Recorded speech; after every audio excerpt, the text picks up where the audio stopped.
Hello, my friends. Welcome to Talk to Me Tuesday for Tuesday, November 12th, 2024. This is Jennifer.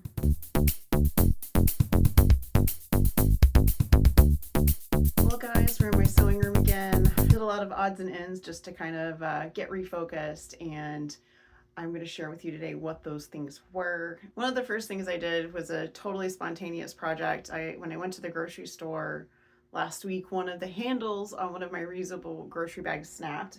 Actually, I have that to show you guys here. You can see this is like a plastic reusable handle. This is one of my oldest bags, and none of the bags I have now have this kind of handle. They all have webbing for handles. I mean, these are like the grocery bags you can buy at your grocery store that are reusable bags. And so I came home and I looked at the bag and I was like, first of all, it's gross. It's dirty. I've been using it for years. So I took all of my reusable grocery bags, I turned all of them inside out, and I put them in my washing machine, and I washed them on a very gentle cycle, and then I let them all air dry. After that, I gave them all a once over, and I found a couple that actually had holes in them, so I patched those up. Some of them was just like a little piece of duct tape, like I have some black Gorilla tape, and so I put that on a couple of them.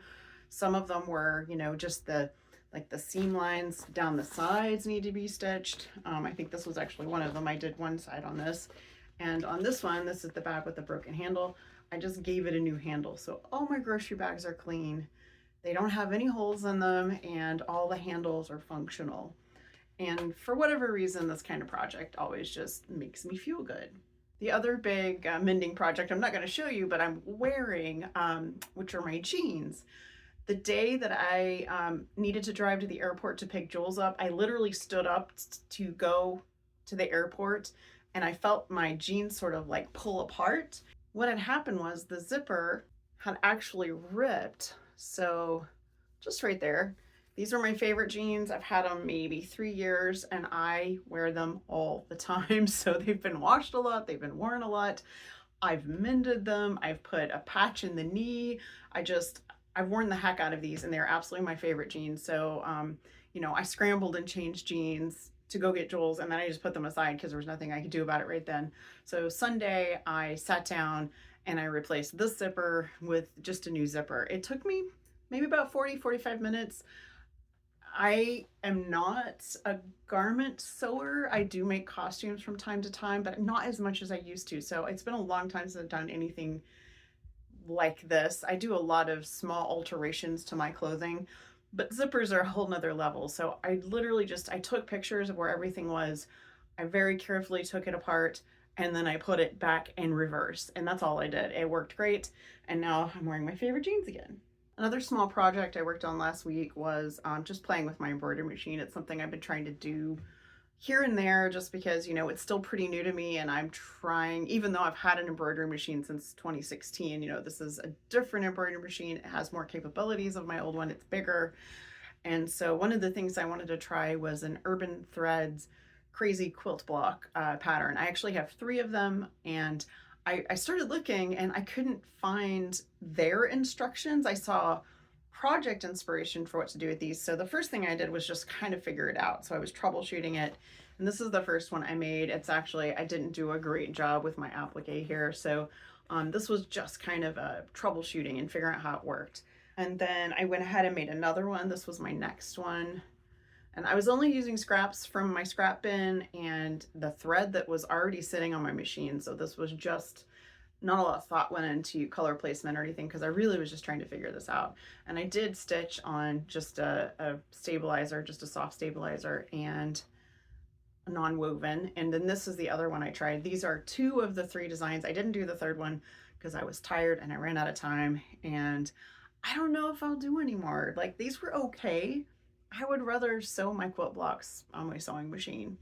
These were fine, but I might use something like this for mending. Like if I needed to do a jeans knee or something, I might put this behind it. But other than that, I don't think this is for me.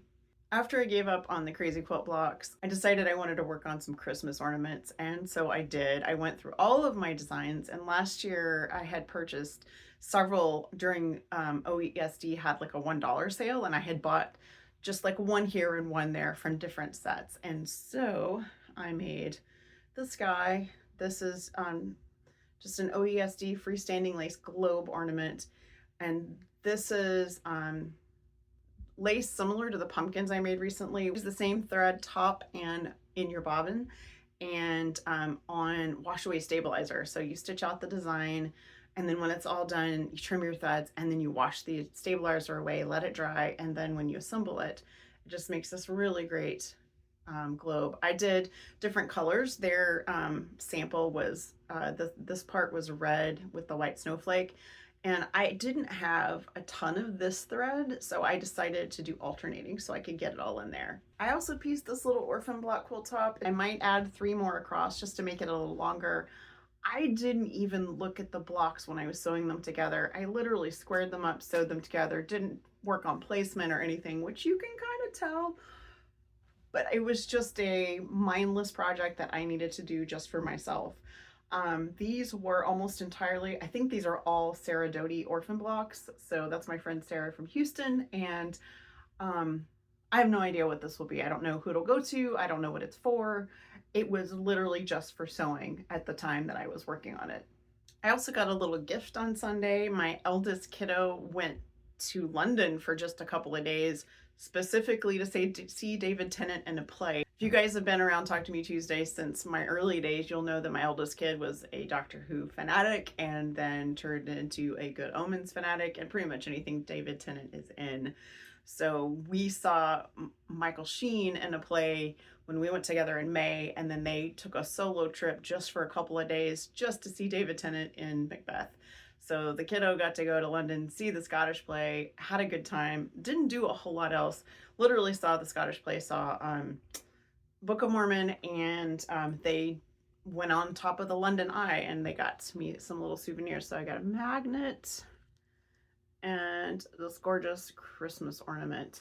So yeah, my eldest is 29 and I think they're so brave, and I love, like, I'm not a solo traveler. I don't travel well by myself, and I'm in awe of their just their bravery of flying across an ocean alone to see a play for an actor that they really love. Very last, but hopefully not least, I am planning a free pattern Friday this week. I'm going to release one of my archived patterns for free. It is Thanksgiving themed, and I hope you guys enjoy it. That's going to be it. You guys have a wonderful week. Have a crafty week. Enjoy this little cat cameo, and I will see you next week. Bye.